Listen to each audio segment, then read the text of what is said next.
توفيق التوبي، أحد ساكنة منطقة إغرمدالان.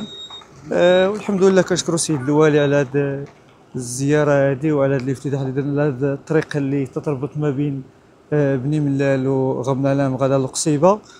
الطريق هذه عندها جميع الأهميات، التوسعة ديال الطريق بالنسبة للسياحة، بالنسبة للأشغال، لأن هذه المنطقة ولات كتعرف واحد العدد ديال الساكنة، ولات عدد الساكنة واحد الاكتظاظ كبير. الحمد لله الطريق هذه غتساهم في جميع الأمور. كنشكروا كل من السيد القائد، السيد الخليفة، الأمن الوطني، أعوان السلطة، كل رحيم بن عامر موحى، ساكن بتيسينيتيكو.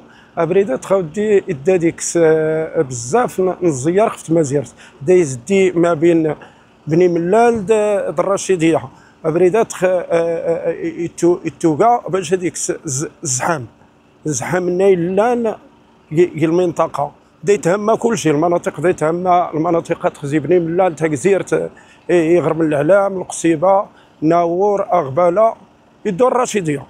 ولله الحمد يدادي فوق عباد الله.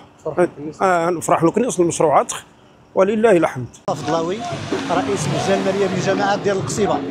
اولا كنشكروا السيد الوالي الذي يولي اهتماما كبيرا لهذه المنطقه، وفيها مجموعه من المشاريع منها تطنزيزه وكذلك الابار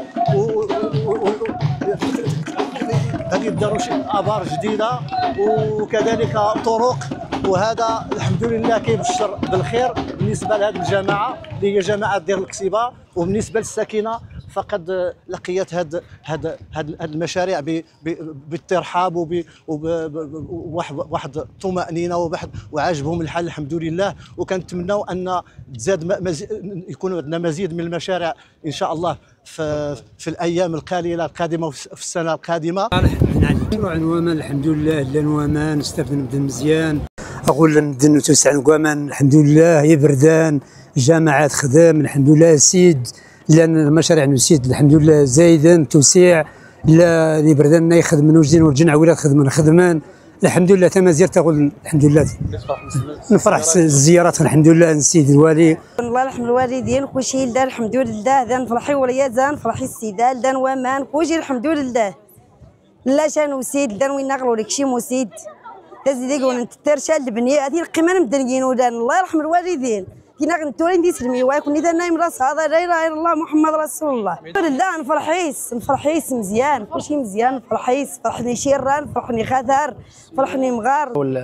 المشروع اللي جا السيد الوالي جا يفكنا العزله ديال ماياست، يطلق لنا الانطلاقه ديال الطريق كانت كتشكل الصعوبات على اصحاب المنطقه ديال ماياست.